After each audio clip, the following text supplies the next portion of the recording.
அனைவருக்கும் வணக்கம். நல்ல மதிய நேரம், சாப்பாட்டு நேரம், எல்லாம் பசியோடு இருப்பீங்க.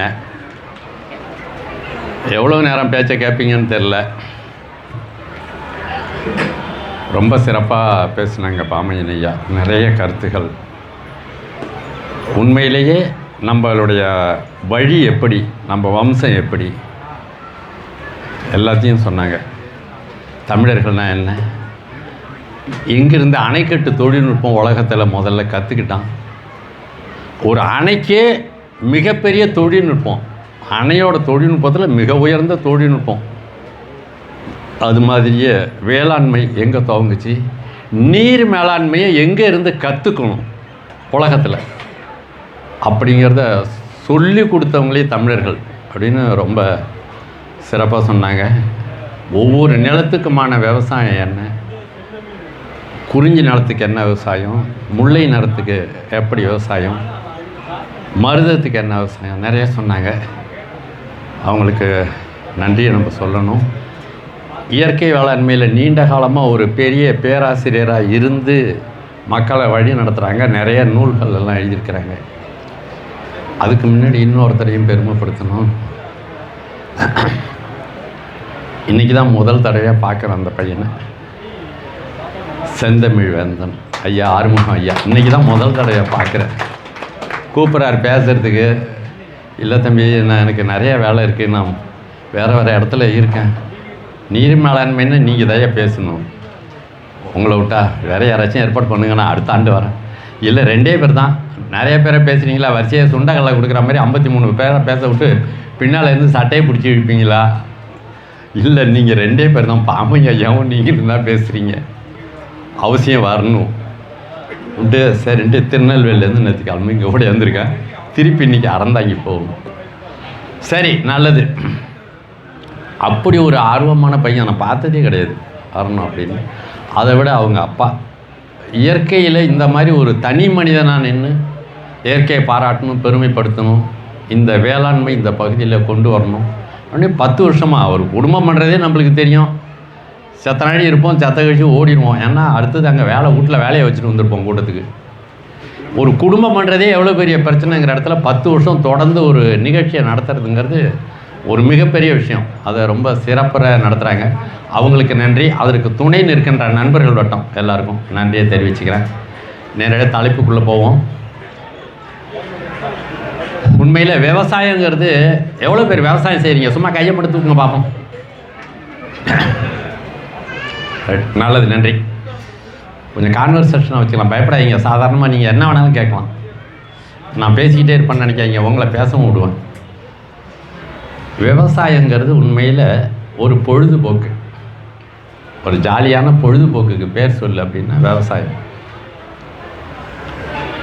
விவசாயம் தானாக வளர்கிற ஒரு தொழில். ஒரு பேராசிரியர் இப்போ அவர் வாத்தியார் பள்ளிக்கூடத்துக்கு போகிறாருன்னா டெய்லி பள்ளிக்கூடம் போய் சொல்லி கொடுத்தா தான் பிள்ளைக்கு பாடம் வரும், இல்லாட்டினா பாடம் வராது. அது அப்படியே தான் இருக்கும். ஆனால் அவனை சொல்லி கொடுத்தாருன்னா பிள்ளைக்கு தெரியும். வக்கீல் கோர்ட்டுக்கு போனால் தான் கேஸ் நவரும், இல்லாட்டினா கேஸ் வச்ச இடத்துலேயே இருக்கும். மாவட்ட ஆட்சியர் வேலைக்கு போகலன்னா, கலெக்டர் ஆஃபீஸுக்கு போகலன்னா, கவுப்பில் எழுத்து போகலன்னா இன்றைக்கி மந்திரி எல்லாம். விவசாயி வேலை இருக்குது பாருங்களேன். நான் போய் ஒரு செடி வச்சுட்டு வந்தோன்னா மக்கா நாள் போய் பார்த்தா செடி வளர்ந்துருக்கும். நான் இல்லைனாலும் அங்கே வேலை நடக்கும். இந்த மாதிரி உலகத்தில் ஏதாவது ஒரு வேலை சொல்லுங்கள் பார்ப்போம். நான் இல்லைனாலும் வேலை தானாக நடக்கும். அந்த மாதிரியான வேலைக்கு பேர் விவசாயம். உண்மையா இல்லையா? ஆனால் அது மாதிரி நினச்சி பார்த்தீங்களா? இல்லை. ரெண்டாவது, இப்போ நம்ம கவர்மெண்ட் ஆஃபீஸுக்கெலாம் ஏன் வேலைக்கு போகிறோம், வேலைக்கு அலையிறோன்னா ஏதோ பென்ஷன் கிடைக்கும், மாதம் சம்பளம் கிடைக்கும். வேலைக்கு 30 நாளும் வேலைக்கு போகணும், 8 மணி நேரம். 30 நாள் 8 மணி நேரம் வேலைக்கு போனால் தான் ஆஃபீஸ் சம்பளம். அப்படி தானே? அப்படி தானேங்க? 30 நாள் வேலைக்கு போகலன்னா எவன் சம்பளம் கொடுப்பான்? பிரைவேட் கம்பெனிலாம் லட்சமாக கொடுக்குன்னா வேலைக்கு போனாலும் சம்பளம். நான் வேலைக்கே போகலனாலும் சம்பளம் வருங்கிற மாதிரி ஒரு வேலை சொல்லுங்கன்னா விவசாயம்தான். ஒரு தென்னை மரம் வைக்கிறேன், 35 தென்னை மரம் வச்சுருக்கேன். அவர் 1.25 ஏக்கர் வரப்பில் தான் வச்சுருக்காங்க. உள்ள நெல் விளையுது, உளுந்து பிற விளையுது, எல்லாம் விளையுது. 35 தென்னை மரம், ஒரு 4 புளிய மரம், 2 மாமரம், ஒரு 200 வாழை மரம், 5-6 நார்த்த மரம், நொனா மரம், இது இலந்த மரம், நாவ மரம், நெல்லி மரம், சீத்தா மரம், எல்லாம் பொய்யில்லைங்க, நெசமாக தான் வந்து வேணால் பார்த்துங்க. 50 வருஷமாக நான் போகலனாலும் தென்னை மரம் 50 வருஷத்துக்கு காய்ச்சிக்கிட்டே இருக்கும். மரம் ஏற தெரிஞ்சால் பார்க்கலாம், இல்லாட்டினா காயை பொறிக்கலாம். இந்த மாதிரி 50 வருஷத்துக்கு வருமானம் மட்டுமே வரும். மாமரம் வச்சிங்கன்னா காய்க்கும், புளியா மரம் வச்சிங்கன்னா காய்க்கும். புளியா மரம் காய்ச்சி கொட்டும், மாமரம் பழுத்து கொட்டும். குத்தவை கூட விட்டு பொறிச்சிக்கலாம். வேலையே செய்யாமல் சம்பாதிக்கிற ஒரு தொழில்னு உலகத்தில் சொன்னால் என்ன தொழில்? விவசாயம்தான்.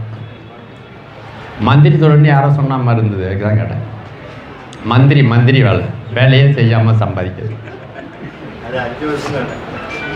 இது நிரந்தரம். ஒரு மரம் வச்சுட்டு அவ்வளோ நாளைக்கு காய்க்கும். ஒரு தடவை நெல்லை நட்டு எடுத்தோம்னா 1 வருஷத்துக்கு சாப்பாடுக்கு போதும். நிச்சயமாக நெல் விவசாயி 8 மணி நேரம் வேலை செய்ய மாட்டார். எந்த விவசாயியாவது 8 மணி நேரம் வேலை செய்கிறீங்களா? நீங்கள் சத்தியமாக மனசார சொல்லுங்கள், நான் 8 மணி நேரம் டெய்லி ஆஃபீஸ் வேலை மாதிரி போகிறேன். காலையில் சாப்பாடு கட்டிட்டு குளிச்சு முடிட்டு பேண்ட்டு சட்டை போட்டுட்டு போகிறேன். சாயந்தரம் தான் வருவேன். 8 மணி நேரம் வயலில் வேலை செய்கிறேன். யாராவது சொல்லுங்கள், ஒரே ஒருத்தர் மனசாட்சியோட சொல்லுங்கள் பார்ப்போம். 8 மணி நேரம் வேலை செய்கிறீங்களா? அது உண்மையிலே ஓப்பி அடிச்சுட்டு சம்பாதிக்கிற ஆளுவோலே உலகத்தில் விவசாயி தான். நான் அடிக்கடி சொல்லுவேன், ஒயிட் காலர் ஜாப். பாருங்க, வெள்ளை வேட்டி வெள்ளை சட்டை. இருக்கிறதுலே என் வேட்டி சட்டை தான் ஒயிட் அண்ட் ஒயிட்டாக இருக்கும். வேலையே செய்கிறதில்ல, நடு நட்டால் அடுத்தது அறுப்பாக இருக்கிறோம், அவ்வளோதான் வேலை. இந்த மாதிரி தான் ஆரம்பத்தில் இருந்தோம். ஊரில் பணக்காரன் யாரான்னா ஒரு 50 வருஷத்துக்கு முன்னே 100 வருஷம்னா எவனாச்சும் ஒரு காக்கோழி நிலம் இருக்கிற கையில் பிடிச்சி கொடுத்துட்டாவனா அந்த பொண்ணை, அது பத்திரமா கஞ்சி குடிச்சிடும். ஊரில் பணக்காரங்க யாருன்னா பண்ணையார், ரைட்டு தானே, மிராசுதார், ஜமீன்தார், யாரெல்லாம் நிறம் நிறையா வச்சுருக்காங்களோ அவங்களுக்கு தான் பொண்ணே. அவங்க தான் ஊரில் பணக்காரங்களாக இருப்பாங்க. என்ன விளைஞ்சு கொட்டும். இப்போ ஊரில் எவன் நிலம் வச்சுருக்கானோ அவன்லாம் பிச்சைக்காரன் அல்லது பரதேசி அல்லது புழைக்க தெரியாதவன். சொல்லுங்கப்பா, இது எப்போ மாறிச்சுன்னு பாருங்க. நம்ம சுதந்திரம் அடைஞ்சதுக்கு அப்புறம் மாறிச்சு. அதுக்கு முன்ன இல்லை. சுதந்திரம் அடைஞ்சு என்ன ஆனோம்? ரொம்ப கஷ்டப்படுறோம். சுதந்திரம் அடைஞ்சு ரொம்ப கஷ்டப்படுறோம். விவசாயம்னா செத்துக்கிட்டு இருக்கான் விவசாயி. அதுலேயே அவன் சம்பாதிக்கிறத பூரா விவசாயமே தின்னு விடுது இல்லையா? உரம் போடுறதுலேருந்து, உழறதுலேருந்து, அறப்பாக்கிறதுலேருந்து, நடுவு நடுறதுலேருந்து, கொண்டு விட்டு போய் டிபிசியில் விற்கிறதுலேருந்து, மாமூல் கொடுக்கறதுலேருந்து, அப்புறம் பார்ப்போம் நிவாரணம் கேட்டு, அப்புறம் கரணைக்கு இருக்குது, பட்டாமணி இருக்குது, விவோவா, சரி விவோவுக்கு ஆர்ஐக்கு இவங்களுக்கெல்லாம் மாமூல் கொடுத்து எல்லாம் போக கடைசியில் கல்லை பொறிக்கிறதுக்கு கூட காசு இல்லாமல். ஆனாலும் விவசாயத்தை விடுறதில்ல நம்ம.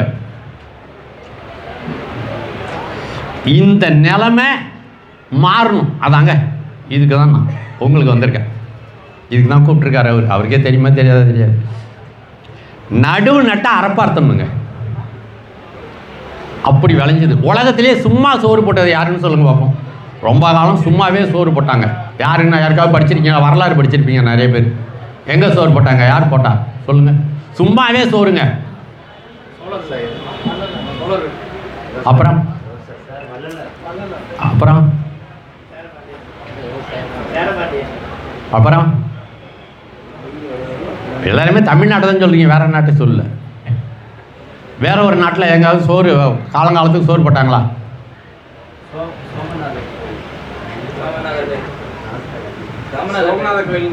சோமநாதன் அவங்க பதில் ஹைதராபாத் அந்த பக்கம் இருக்க, அதை சொல்கிறீங்களா? சோமநாதர் கோயிலுங்கிறது எங்கே இருக்கு? அங்கே தானே, மதுரா. அவங்க எவ்வளோ காலமாக போட்டாங்க? வரலாறு இருக்கா? இருக்கு. உலகத்திலே சும்மா சோறு போட்ட பூமி தமிழ்நாடு தான். தின்ன கண்ட இடம்லாம் சோறு, சத்திரம் கட்டி வச்சு சோறு, கோயில் கண்ட இடம்லாம் சோறு. உலகத்திலே சோறு சும்மா போட்ட பூமின்னா தமிழ்நாடு மட்டும்தான். சத்திரம் கண்ட இடத்துல சோறு திண்டு போடுவான். சத்திரம் வந்து சோறு போடுற இடம். படுத்து தூங்கிறதுக்கு ஒரு இடம் வச்சுருந்தான், சாவடின்னு பேர். என்ன பண்ணுறது? தமிழ்நாட்டிலேயே நான் உங்களுக்கே சொல்லிக் கொடுக்க வேண்டியதாக இருக்குண்ணே. உங்கள் ஜாதி என்ன, உங்கள் மதம் என்ன, உங்கள் அப்பா பாட்டெல்லாம் எப்படி வரணும் உங்களுக்கே நான் சொல்லிக் கொடுக்க வேண்டிய தலையெழுத்து நான் தமிழ்லேயே பிறந்து எனக்கு வந்துருக்கு. அப்போ எப்படி விளைஞ்சா அப்படி கொடுப்போம். இந்த பஞ்சம் வந்தது, பட்டினி வந்தது, பசுமை புரட்சிலாம் வந்தது இந்தியா சுதந்திரம் அடைஞ்சதுக்கு அப்புறம். அதுக்கு முன்னெல்லாம் பஞ்சமே கிடையாது. கட்டு கலங்கானும் கதிர் உழக்குங்கள் காணும். உழக்குன்னா எவ்வளோ தெரியுமா?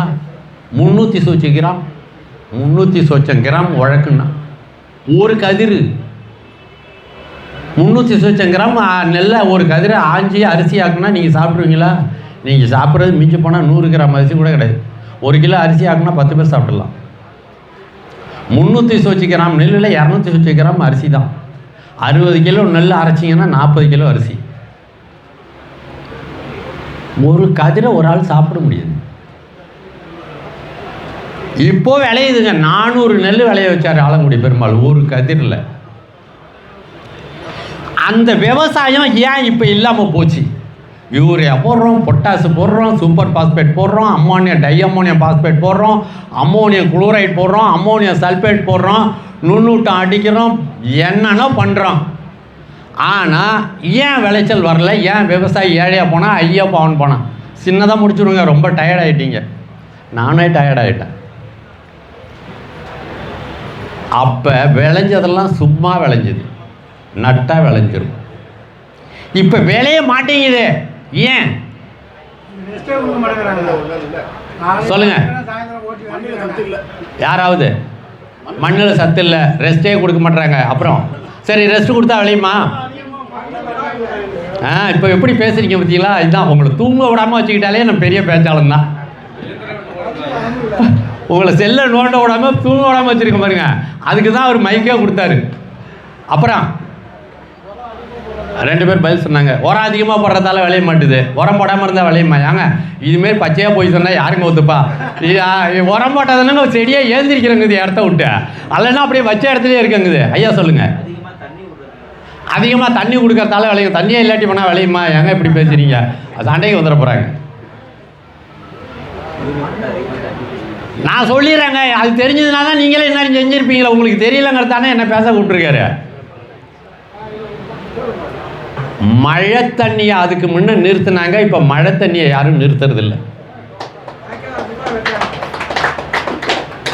வாய்க்கா தண்ணியெல்லாம் பாய்ச்சவே இல்லை. நம்ம வேற கதை, அது ரொம்ப போகணும். சின்னதாக பேச்ச முடிச்சிருவோம். மழை தண்ணியை யார் வயலில் நிறுத்துகிறாங்களோ அது அளவு கடந்த விளைச்சல். புரிஞ்சுக்கிங்க சொல்கிறேன். எப்படி ஒரு 5 நிமிஷம் தான், நீ கவலைப்படாதீங்க, நான் முடிச்சிருவோம் பேச்ச. அப்படி பொசுக்குன்னு நிறுத்திடுவேன். வரேன்மா, ரைட்டு. அருமையான கேள்வி. மழையை பேய வைக்கணும். மழையை உலகத்திலேயே பேய வச்சவங்க யாரு? அருமையான கேள்வி. உங்கள் பேர் என்ன? பேய வைக்கணும். மழையை எப்படி பேய வைக்கணும்? ஒரு பையன் எழுதுனாங்க. இங்கே தான் திருச்சிக்கு பக்கத்தில் எதுமலை, பழனிவேலுன்னு பேர். நீரை தேடுபவன் உழவன் அல்ல, நீரை உருவாக்குபவனே உழவன். நாங்கள் மழையை பேய வைக்கிறோம். அதுக்கு தான் வந்திருக்கேன். முதல்ல மழை தண்ணியை நிறுத்தணுன்னா சரியான கேள்வி கேட்டார். ஐயோ லூசு, மழையே பெய்யல, அப்புறம் எப்படியா நிறுத்துறதுன்னாரு. இதே பெரம்பலூர் மாவட்டத்தில் முதல்ல ஒரு தடவை பேசினேன் பள்ளிக்கூடத்தில். யாருக்காவது ஞாபகம் இருக்கா நான் பேசுனது? இந்த பகுதியில் மழையை பேய வைக்கலான்னு சொன்னேன். கொரத்தாக்குடி, அது அரியலூரில், டால்மியாபுரத்துக்கு பக்கத்தில், சன்னாவூருக்கும் பக்கத்தில், அங்கே 15 ஏக்கர் நிலத்தில் இந்த மாதிரி போட்டு தண்ணீரை உண்டாக்கி, தண்ணீர் தமிழ்நாட்டில் எங்கெல்லாம் இல்லையோ அங்கெல்லாம் தண்ணியை உண்டாக்குறது என் வேலை. நான் எங்கள் வேலை. நாங்கள் ஒரு கூட்டம். யார் தோட்டத்தில் தண்ணி இல்லைனாலும் தண்ணியை உண்டாக்குறது, தண்ணியை கண்டுபிடிக்கிறது இல்லை, தண்ணியை உண்டாக்குறது. உப்பு தண்ணியாக இருந்தால் நல்ல தண்ணியாக மாற்றுறது, உப்பு மண்ணாக இருந்தாலும் நல்ல மண்ணாக மாற்றுறது, கலர் ஊர் நிலம் இது எல்லாத்தையும் மாற்றுறது. இது இந்த பழைய கதையெல்லாம் நம்ம பேசுகிறதே இல்லை. எங்கள் தாத்தா எம்மா பெரிய ஆள் தெரியுமா? எங்கள் அப்பா. இப்போ இன்றைக்கி கரண்ட்டில் பிழைக்கிறதுக்கு வழி சொல்லு. அங்கே தான் நம்ம வர்றோம். தண்ணியை உண்டாக்குறது நம்ம வேலை. அந்த மாதிரி தண்ணியை உண்டாக்கணுங்க. 15 ஏக்கரில் காவேரி டெல்டாவில் அடிக்கிற மாதிரி நாலங்கூர் போர் ஃபுல்லாக அதே உயிரோடு இருக்காங்க. நல்லா இருக்குது, போய் பாருங்கள். சுண்ணாம்பு மண், தண்ணியை விட்டு டிராக்டரை விட்டு சேறு கலக்கி நட்டு நெல் விளைஞ்சி சாஞ்சிட்டு அறுவடை திருவிழா போடுவோம். இந்த விதை திருவிழா, நெல் திருவிழா, உணவு திருவிழா இதெல்லாம் நாங்கள் போடுறதில்ல. அறுவடை திருவிழா, அதாவது சும்மா கிடக்கிற நிலத்தில் விளைய வச்சு விளைச்சலை காட்டி அங்கே தான் அறுவடை திருவிழா. சும்மா யாராவது விளைய வச்ச வீடுக்குள்ள போய் ஊற்றிட்டு அறுவடை திருவிழா இல்லை. நீ செஞ்சு சாதிச்சிருந்தால் தான் அந்த விழாவே எடுக்கணும். அறுவடை திருவிழா போடுறோம். தயவு செஞ்சு இந்த கொரத்தாக்குடி ஊர் பூரா நோட்டீஸ் கொடுங்க. எல்லாரும் வரட்டும், இந்த தண்ணியை பார்க்கட்டும், எப்படி தண்ணி உண்டாச்சுன்னு கேட்பாங்க. எல்லாரும் செய்வாங்க. கிட்டத்தட்ட 500 நோட்டீஸ். எல்லாருக்கும் சாப்பாடு சும்மானு வேற சொன்னோம். சரக்கு சும்மானு இருந்தால் நிறைய பேர் வந்துருப்பாங்க. சாப்பாடு சும்மான்னு சொல்லிட்டோம். இதுவே ஆறுமுக ஐயாவே செந்தமிழ் வேந்தனும் சரக்கும் ஒரு குவாட்டரம்னா வேறு லெவலில் இருக்கும் கூட்டம். இன்னும் ஒரு 5-6 சாமியான போட்டிருக்கணும். 2 பேரும் வந்தாங்க, வைஸ் பிரசிடென்ட் இன்னொரு ஆளும். வைஸ் பிரசிடென்ட்டுக்கு ஒரு டிரைவராக 2 பேர் தான் வந்தாங்க அந்த கூட்டத்துக்கு. அந்த ஊரில் அந்த ஊரை சுற்றி எங்கே பார்த்தாலும் சோளம் தான், இந்த மக்கா சோளம்னு சொல்லிட்டீங்களா, அதுதான். மழை பெஞ்சா உழுது போட்டு வச்சுருப்பாங்க, மழை பெஞ்சா விதைப்பாங்க. டிவிஎஸ் பெட்டியில் 2 குடம் எடுத்துகிட்டு வருவாங்க, பிளாஸ்டிக் குடம். அதில் இவர் போரில் வந்து தண்ணி பிடிச்சிப்பாங்க, ஏன்னா அங்கே மட்டும்தான் தண்ணி இருக்குது. அப்படியே போய் ஸ்ப்ரேயரில் வச்சு மருந்து அடிப்பாங்க. அடுத்தது மிஷின் வந்து அறக்கும் முடிச்சிருவாங்க கதை. தண்ணியை உண்டாக்கணுங்கிற ஆசை யாருக்குமே கிடையாது. எப்படி தானே சொல்கிறது, எப்படி தானே செய்யறது? லூஸு இவர் எப்படியா மழையை உண்டாக்குறாரு, எப்படி தண்ணி உண்டாகும்? இந்த ஆள் இப்படியே தான் மைக்கை தொட்டாலும் சரி, யூடியூப்லேயும் சரி, இப்படியே புலம்பிகிட்டே இருப்பான். இவன் பேச்சு கேட்டுறாதான் மெண்டல் ஆகிடுவேன். இப்படின்னு வேற ஒரு கூட்டம். நானே ஒரு வழி ஆகிட்டேன், என்னடா பண்ணுறது? எப்படியாவது செஞ்சு காட்டினால் வழியா மக்களை ஏமாற்ற முடியாது. இப்போ யூரியா போட்டால் பயிர் வளருதுன்னு செஞ்சு காட்டி அவங்க நவுத்துறாங்க, ரைட்டா? யூரியா போடாமலே பயிர் வளரையும் அப்படின்னு தெரிஞ்சுட்டா நீங்கள் யூரியா போட வேணாம், ரைட்டா? பொட்டாஸ் போடாமலே விளையும்னு தெரிஞ்சால் நீங்கள் பொட்டாஸ் போட வேணாம். ஒன்றுமே போடாமல் தென்னை மரம் காய்க்கணும்னா நீங்கள் தென்னை மரத்துக்கு உரம் வைக்க வேணாம். தண்ணியே பாய்ச்சாமல் தென்னை மரம் கொலை கொலையாக காய்க்கணும்னா வேலை முடிஞ்சு வச்சே விவசாயம். காத்தாடி இப்போ பார்த்து வேலை செய்யும். இந்த வேலையை செஞ்சு காட்டாமல் தண்ணியை உண்டாக்காமல் இவங்களால ஏமாற்ற முடியாது. பழைய காலமாக இருந்தால் ஏமாற்றிடலாம், சொன்னால் நம்புவோம். இப்போ நம்புகிற மாரி இல்லை. அதுக்காக என்ன செஞ்சோம், தண்ணியே இல்லாத ஊரில் உண்டாக்கணும். நான் வந்து மாயாவரத்தில் இருக்கேன், காவேரி டெல்டா. அந்த பக்கம் போனீங்கன்னா தமிழ்நாட்டில் பஞ்சன்னு யாரும் சொல்ல மாட்டாங்க. தஞ்சாவூர், திருவாரூர், மயிலாடுதுறை, நாகப்பட்டினம் எல்லாமே அளவு கடந்த தண்ணி. இப்போ போய் பாருங்கள், கடலுக்கு போயிட்டு இருக்கு தண்ணி, போர் தண்ணி. அந்த தண்ணியை அங்கே உண்டாக்குனா எவனும் நம்புற மாதிரி இல்லை. தண்ணீரை இல்லாத ஊரில் உண்டாக்குனா தான் நம்புவாங்க. இதுக்காக தண்ணி இல்லாத மாவட்டம் எதிரான தமிழ்நாட்டில் தேர்ந்தெடுத்தால் ராமநாதபுரம் மாவட்டம். ராமநாதபுரம் மாவட்டத்தில் போய் வருஷம் சீமை கருவை காட்டை ஒழிச்சு ஒரு 10 ஏக்கர் தண்ணியை உண்டாக்குறது. நல்லா புரிஞ்சுக்கோங்க, உங்களுக்கு நான் உண்மையை சொல்லி கொடுத்துட்றேன். இந்த மாவட்டத்தில் யார் விரும்பினாலும் செஞ்சுக்கலாம். உங்களுக்கு டவுட் இருந்தால் நேராக அங்கே போய் பார்த்துக்கலாம். வருஷம் 10 ஏக்கரில் மழையை பேய வச்சு, அது தண்ணியே இல்லையா, கீழே எல்லாம் உப்பு தண்ணி. அதாவது ராமநாதபுரம், தூத்துக்குடி, திருநெல்வேலி, விருதுநகர் அந்த பக்கம் பூரா எல்லாம் உப்பு தண்ணி தான் பூமியில்.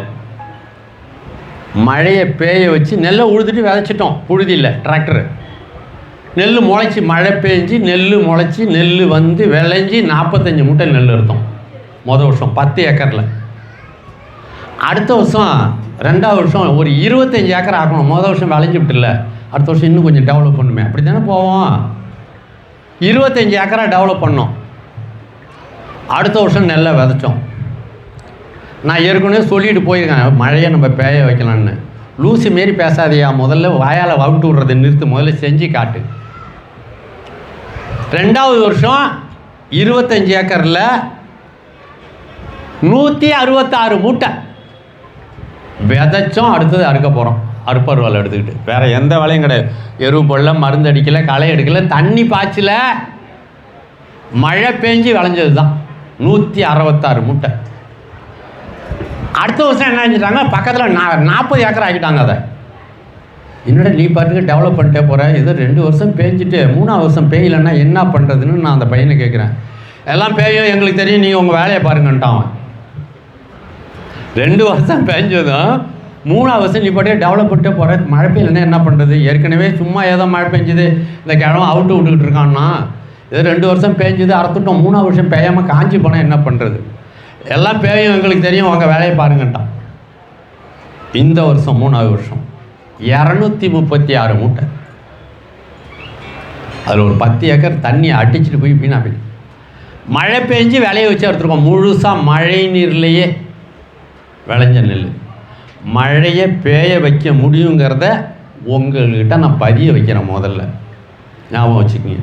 எப்போ மழை பெய்யும், அங்கே என்ன செஞ்சால் மழை பெஞ்சுது? அடுத்த கேள்வி. 6 அடி உயரம் வரப்பு.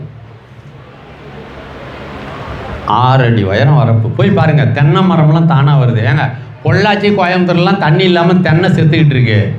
அந்த ராமநாதபுரம் மாவட்டத்தில் நான் சொல்கிற போகலூர் கூட்டுப்பண்ணையில் தென்னை மரம் 3 வருஷமாக தண்ணியே ஊற்றாமல் இவ்வளோ உண்டு. மூக்கு மட்டும் வச்ச மரம் தென்னை மரம், தண்ணியே கிடையாது. தென்னை மரம் வளருது. சோழியக்குடியில் தென்னை மரம் பாலை வச்சுட்டு தண்ணி கிடையாது. மடந்தையில் வெளத்தூருக்கும் பக்கத்தில் மடந்தையில் தென்னை மரம் 6-7 அடி உயரம் தென்னம்பிள்ளை போன வருஷம் வச்சது வந்துக்கிட்டு இருக்கு. அடுத்தது அதே ஊரில் மீசலில் வந்துக்கிட்டு இருக்கு. கமுதியில் நெல் விளையுது. அதில் மட்டும் கிட்டத்தட்ட ஒரு 7-8 இடத்துல மழை பெஞ்சி தண்ணி உண்டாகி நெல் விளைஞ்சி அறக்குறாங்க இங்கெல்லாம். இப்போ நான் உங்ககிட்ட வந்திருக்கிறது இதை நாங்கள் எல்லா சேனல்லையும் கொண்டு வந்துட்டோம், டிவிலெலாம் கொண்டு வந்துட்டோம். இல்லைன்னா இல்லைன்றோம், போயிட்டோம். அதனால் விளைஞ்சிருக்கும் போதே போட்டோ எடுத்தால் ஒத்துப்பாண்டா தம்பின்னு சொல்லி இந்த பத்திரிக்கை நிருபர்கள்லாம் மெதுவாக அவங்கள கையை காலை பிடிச்சி அவங்களுக்கு லஞ்சம் தரேன், டொனேஷன் தரேங்கன்னு கொண்டாந்து கலெக்டர்கிட்டே போனோம். ராமநாதபுரம் மாவட்ட கலெக்டர் 2 கலெக்டர் என் கூட நின்று ஃபோட்டோ எடுத்தாங்க. இது எல்லாம் தகவல். அவங்க ஃபோட்டோ எடுத்ததெல்லாம் இல்லைன்னே சொல்ல முடியாது. நீங்கள் என்னத்துக்கு வந்திருக்கீங்க? நீங்கள் விவசாயம் இல்லாத ஏதாவது மானியமாக நிவாரணமாக? ஒன்றும் இல்லை, நீங்கள் எங்கள் இடத்த பார்க்க வரணும். என்ன செஞ்சீங்க? என்ன உங்கள் இடத்துல பிரச்சனை? எங்கள் இடத்துல பிரச்சனையே கிடையாது. ராமநாதபுரம் மாவட்டத்தில் மழை பெஞ்சு நெல் விளைஞ்சிருக்கு. அதை நீங்கள் உங்கள் கண்ணால் பார்த்துட்டு ஆமாம் விளைஞ்சிருக்குன்னு கவர்மெண்ட்டுக்கு ஒரு ரிப்போர்ட் கொடுக்கணும். எப்படி விளைஞ்சுது? எப்படியோ விளைய வச்சுருக்காங்க, ஆனால் விளைஞ்சிருக்கிறது நிஜம்னு கொடுங்க. உங்கள் கூட நான் போட்டோ எடுத்தார்.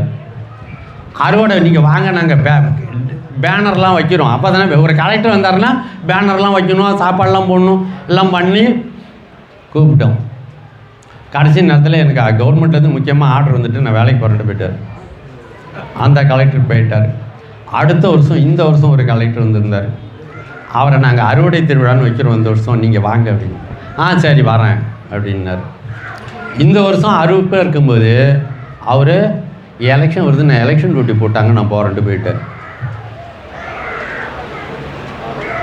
ஆக செஞ்ச பிறகு அப்புறம் நான் ஒரு பதிவு போட்டேன், கலெக்டர் வெள்ளனாலும் நெல் விளையும், கலெக்டர் வெள்ளனாலும் மழை வரும். கலெக்டர் உங்கள் வீட்டு வயலுக்கு தண்ணி பாய்ச்ச மாட்டார். ஆனால் நீங்கள் வரப்போ உயரமாக போட்டிங்கன்னா அங்கே தண்ணி வரும். இதில் கொஞ்சம் சயின்ஸ் பேசணும். முதல்ல மழை உண்டாகுமா மேகம் உண்டாகுமா? யாருக்காவது தெரியுமா? பூமியில் எது உண்டாச்சு முதல்ல? மழை. மேகம் எப்படி உண்டாகுது? அப்போ தண்ணி இருந்தாதுன்னா மேகம். தண்ணியை பூமியில் தண்ணி உண்டாச்சா மேகம் உண்டாச்சா? மேகம் இல்லாமல் மழை கிடையாது, மழை இல்லாமல் மேகம் கிடையாது. ரைட்டு தானே? இப்போ முதல்ல தண்ணி உண்டாச்சா மேகம் உண்டாச்சா? கோழி முந்தியா மிட்ட முந்தியாங்கிற கேள்வி மாதிரி.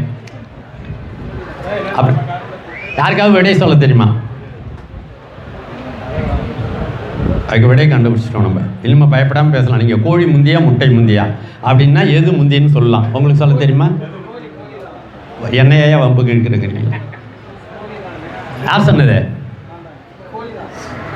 எப்பயாச்சும் நான் பேசுனது கேட்டீங்களா?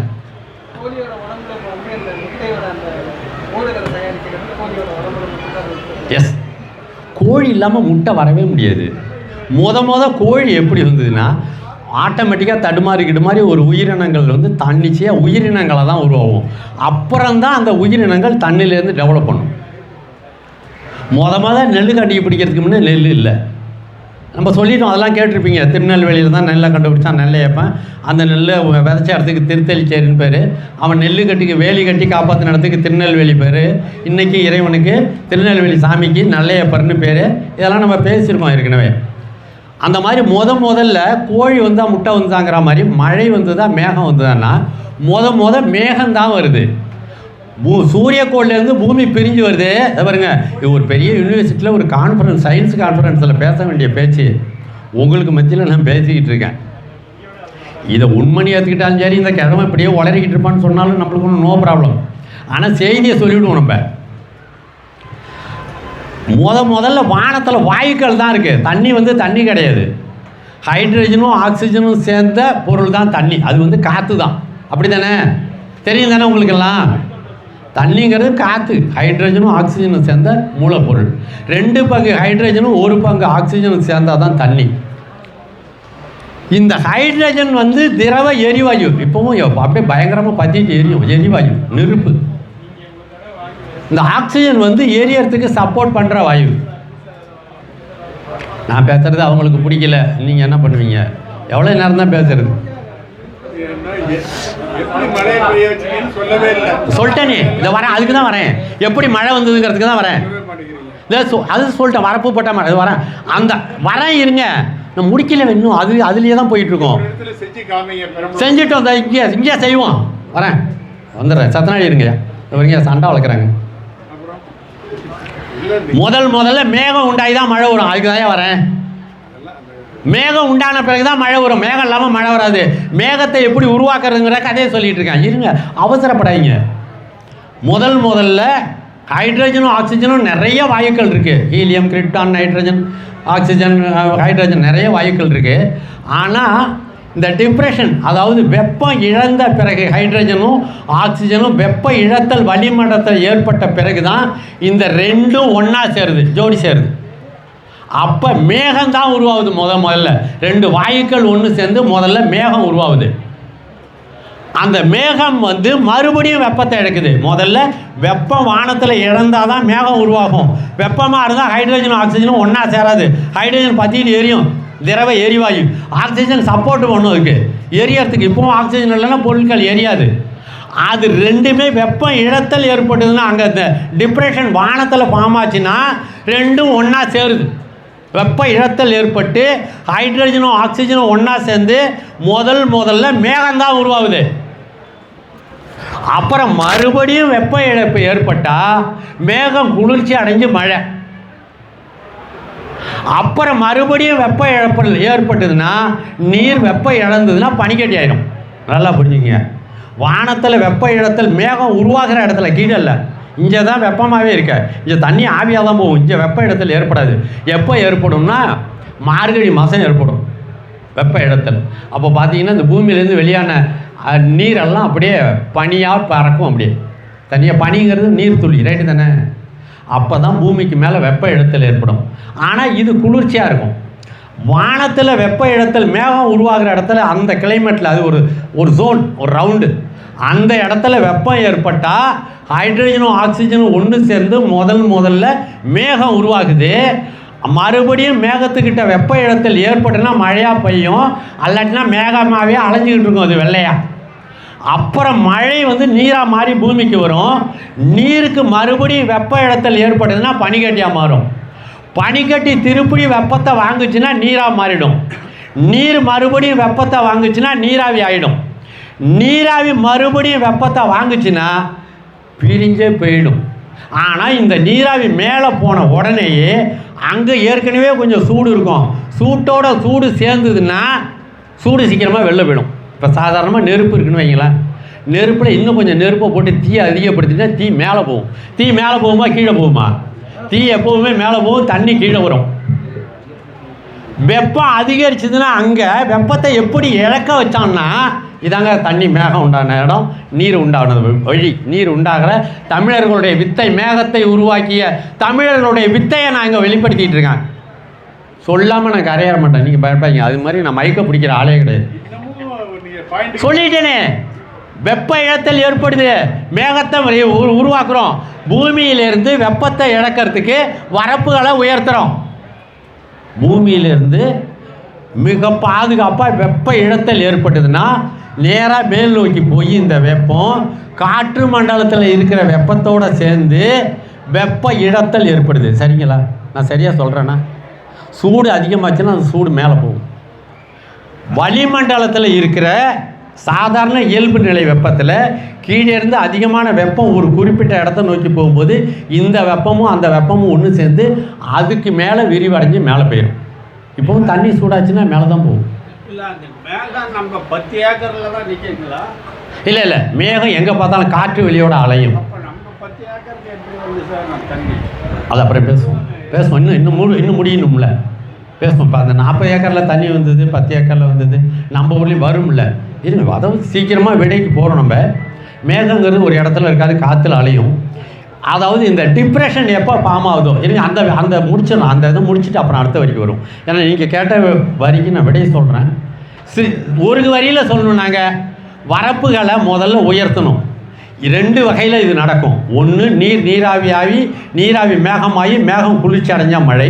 இன்னொன்று மேகமே உருவாகின்ற சூழலை வானவெளியில் ஏற்படுத்தினோம்னா மேகம் உருவாகிடும், அப்போவும் மேகம் குளிர்ச்சி அடைஞ்சு மழை.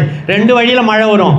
நம்ம எல்லாரும் தெரிஞ்சிருக்கிற ஒரு வழி என்னன்னு கேட்டிங்கன்னா, நீராவியாகவும் மேகமாகவும் மழையாக பொழியும். இதுதான் இப்போ உலகத்தில் எல்லோரும் தெரிஞ்சு வச்சுருக்கிறது.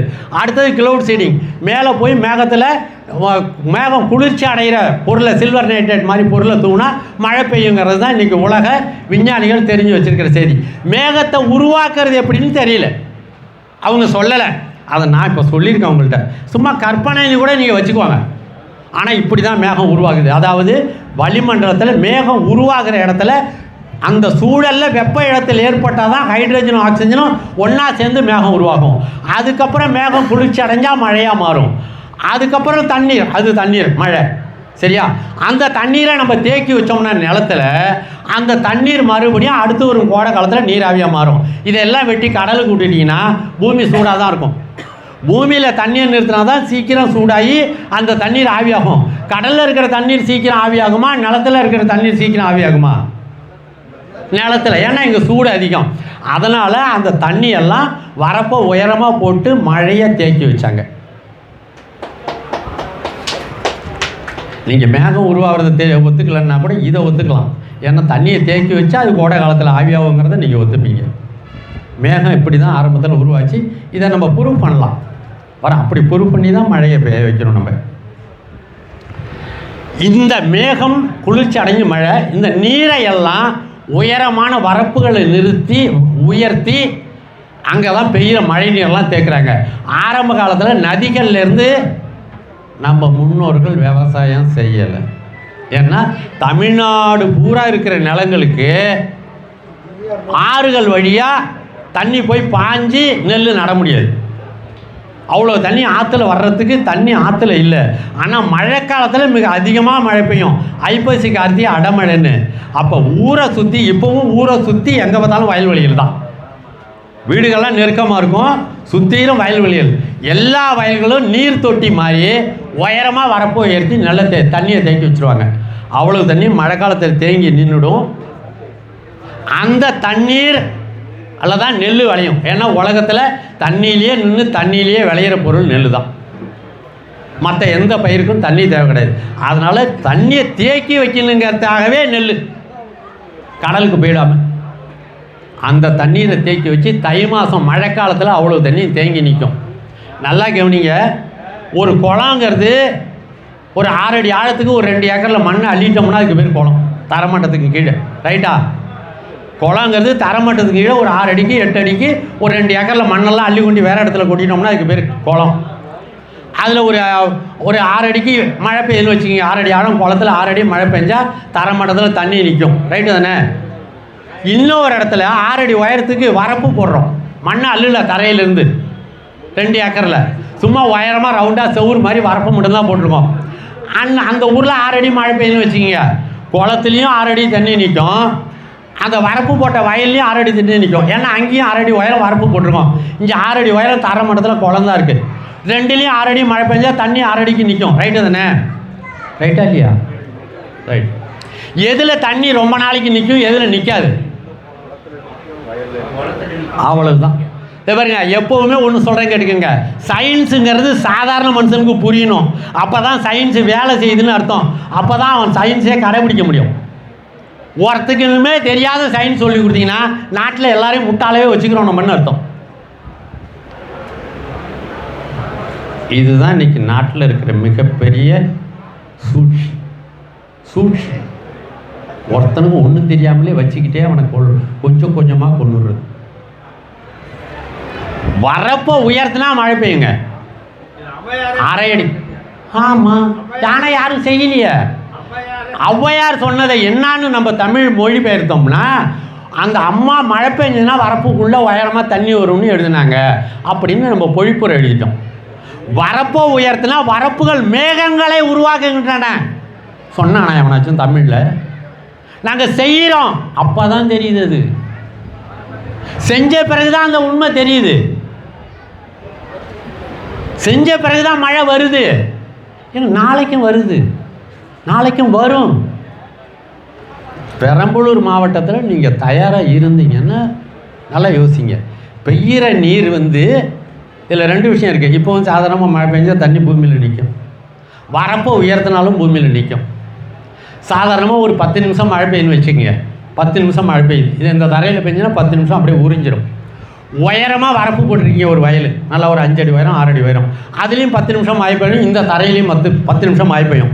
இது தாங்க கண்ணுக்கு எதுக்கு இருக்கிற அறிவியல், உண்மையான அறிவியல், புரிஞ்சுக்கோங்க.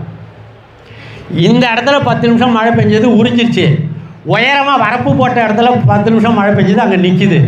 எது சீக்கிரம் காயும், எது சீக்கிரம் காயாது சொல்லுங்க? ரெண்டுமே தரமட்டத்தில் தான் இருக்குது, புரிஞ்சுக்கோங்க. அதில் சுற்றிலும் உயரமாக வரப்பு போட்டிருக்கீங்க, அவ்வளோதான். அங்கேயும் 10 நிமிஷம் தான் மழை பெஞ்சிருக்கு, இதே எதுக்க இருக்கிற தரையிலையும் 10 நிமிஷம் தான் மழை பெஞ்சிருக்கு. எங்கே சீக்கிரம் காயும், எங்கே காயாது, ஏன்? இதாங்க அறிவு. சொல்கிறது புரியல உங்க யாருக்குமே? தண்ணி வெளியில போகும்